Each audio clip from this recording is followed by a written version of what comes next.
What's up, everyone? Welcome to the video. Today we're going to take a look at how to replace the battery in this GMC Yukon remote key fob. So this will be for both the GMC Yukon and the Yukon XL. And this Yukon key fob is going to use replacement battery CR2450. And I'll put a link in the description box of this video to where you can find these replacement batteries if you're in need. So the first thing I'm going to do is grab my key fob and remove the emergency key that's in the bottom of it. That's done by pressing this button here on the side of the fob that my thumb's on, and then the emergency key will pull out like that. Now I'm going to hold the key fob with the buttons facing down and taking a look at the bottom of it. You can see there's this little notch right here that I have the end of the emergency key in.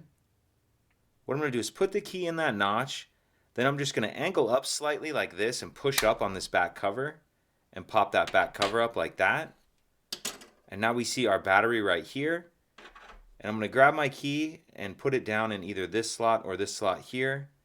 And that'll allow you to get under the edge of the battery and pop it out of that holder. Now I'll grab my new battery, and you want to make sure that you're installing your replacement battery with the plus side up, positive side up. And I'm going to tuck this edge in first down here like that, and then snap the battery down into place. And then we'll put this back cover on.